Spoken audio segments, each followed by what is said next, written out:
विद्यार्थियों, आप पढ़ रहे थे आपकी अपनी पाठ्य पुस्तक का तृतीय अध्याय या तृतीय पाठ व्यायामः सर्वदा पथ्यः, और इसमें दो भागों का अध्ययन आपने कर लिया था। पहले भाग में जहां आपने व्यायाम की परिभाषा जानी, तो दूसरे भाग में आपने व्यायाम से होने वाले शारीरिक परिवर्तन या यूं कह लीजिए व्यायाम के लाभ, इसके विषय में आपने पढ़ा।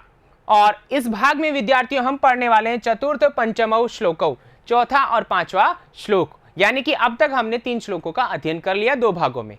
तो आइए विद्यार्थियों शुरुआत करते हैं। शुरुआत के पहले आपको पिछले भाग में जो प्रश्न दिए गए थे उनका हम उत्तर की जांच कर लेते हैं। चूंकि आपको दिया गया प्रश्न जो था वो आपने लिख लिया होगा उत्तर, तो आइए एक बार जांच करते हैं।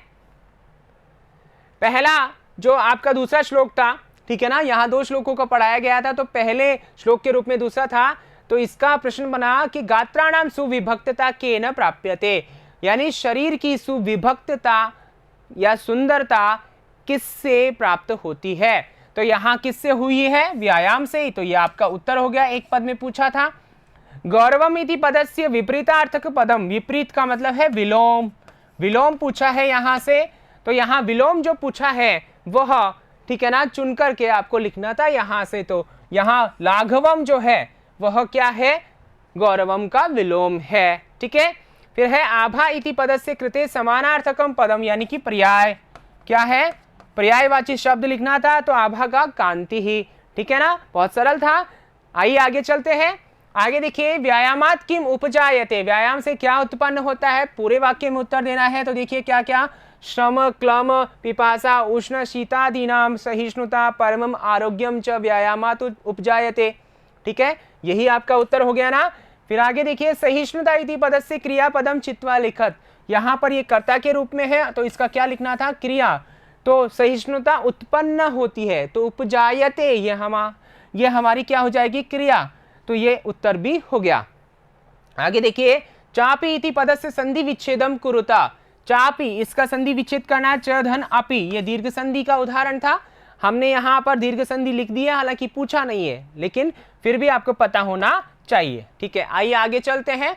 आगे ये प्रश्न हो गए। अब आगे चौथा और पांचवा श्लोक क्या कहता है व्यायाम के संबंध में, तो आइए जानते हैं। देखिए चौथा श्लोक है, उच्चारण करते हैं। न चास्ति सदृशम तेना किंचित स्थूल्यापकर्षणम, न च व्यायामिनं मर्त्यम अर्धयन्त्यरयो बलात्।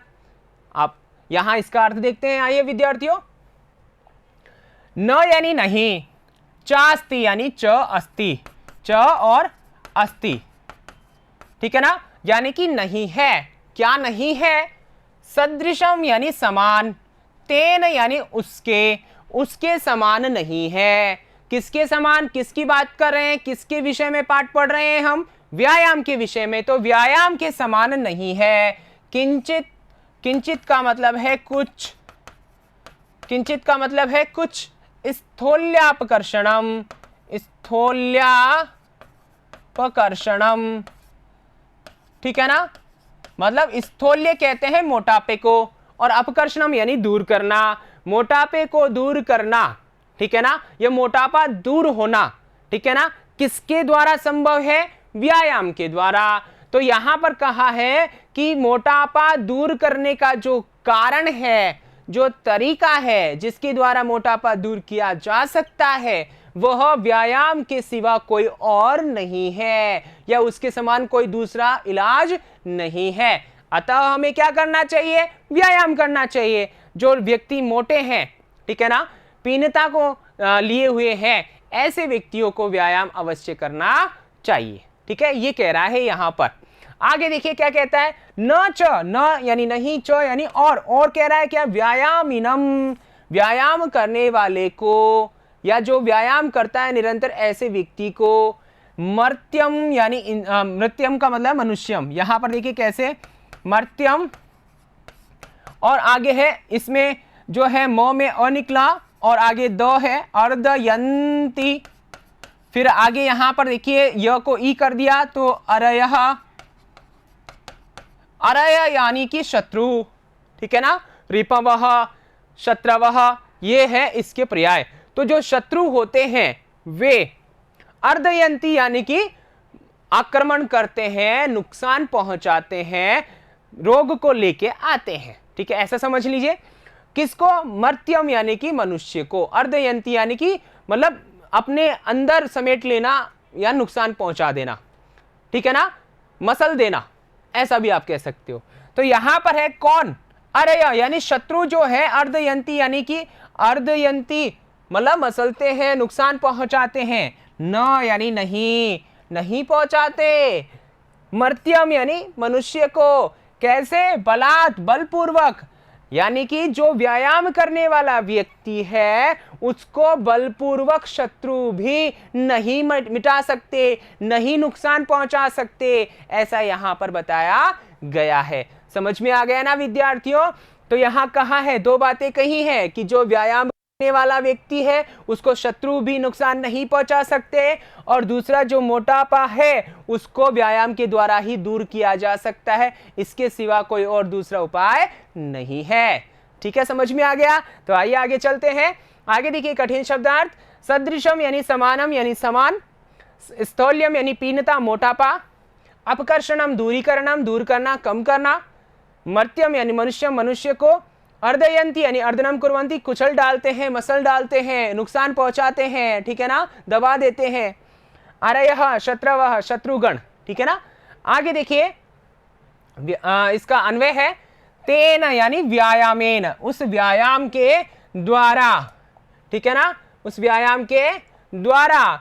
सदृशम यानी समान, उस व्यायाम के समान। च यानी और, स्थौल्यापकर्षणम मोटापे को दूर करना, किंचित कुछ न अस्ति नहीं है, यानी व्यायाम के सिवा कुछ नहीं है और दूसरा उपाय है ही नहीं।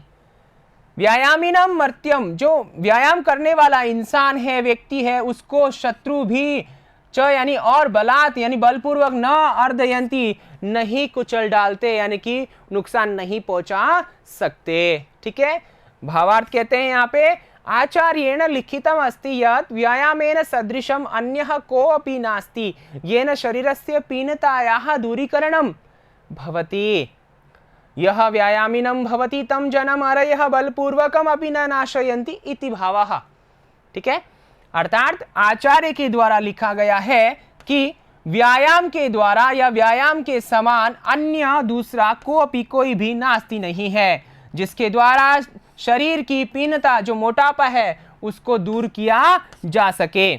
यह व्यायामिनम भवति, जो व्यायाम करने वाला व्यक्ति है, तम जन्म उस व्यक्ति को अरय यानी शत्रु बलपूर्वक भी नष्ट नहीं कर सकते हैं, या नष्ट नहीं करते हैं, हानि नहीं पहुंचा सकते हैं। ठीक है विद्यार्थियों, अतः हमें क्या करना चाहिए? व्यायाम करना चाहिए। आइए आगे चलते हैं। आगे देखिए, विशेषः चास्ति च धन अस्ति, दीर्घ संधि है। स्थौल्यापकर्षणम, स्थौल्यापकर्षणम दीर्घ संधि है यहाँ पर भी। अर्धयंती अरयः, अर्धयंती अरयः, यहाँ पर ई है, ई को य हो गया है। क्या हो गया है? य हो गया है। क्यों हो जाता है? देखिए विद्यार्थियों, यहाँ पर ई को होना चाहिए और यहाँ पर असमान, सॉरी, यहाँ पर देखिए दूसरा जो हमारा पद है, दूसरा जो पद है यहाँ पर, यहाँ असमान स्वर होना चाहिए। तो यहाँ पर देखिए इक में से हमारे पास ई है और इधर असमान है, यानी कि ई जैसा नहीं है, ई उच्चारण स्थान वाला नहीं है। ऐसी स्थिति में इक को यण हो जाता है, अर्थात इक में ई, उ, री और ली होता है, जिसको ई को य हो जाता है, उ को व होता है, री को अपने पास में र होता है और इसको ल होता है। तो इस प्रकार यहाँ पर ये वाला स्थिति है, तो यह हो गया। इस वजह से अर्धयंत्यरयः यह हमारा पद बन गया, यण संधि है। ठीक है, आइए आगे चलते हैं। आगे विषय वस्तु है, अगला श्लोक है, देखिए, न चैनम सहसाक्रम्य जरासमधिरोहति स्थिरी भवति मांसम च व्यायामाभिरतस्य च। अर्थात यहां पर देखिए क्या अर्थ है इसका, अर्थ जानते हैं।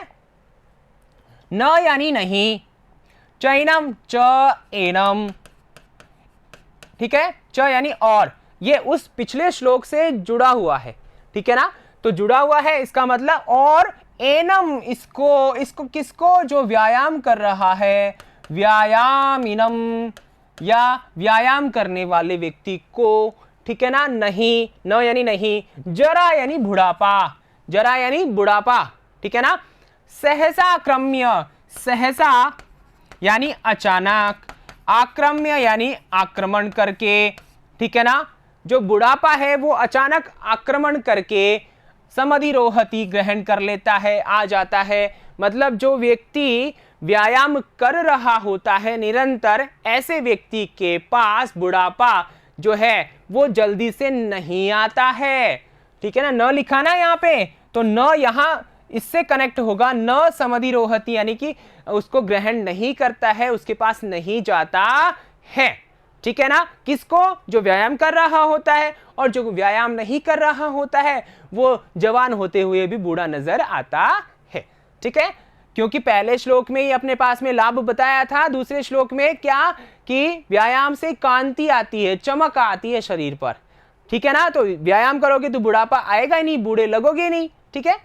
आगे देखिए, स्थिरी भवति मांसम च, और मांस जो है, आपके शरीर का मांस जो है वह स्थिरता को प्राप्त करता है, ठोस हो जाता है, मजबूत हो जाता है।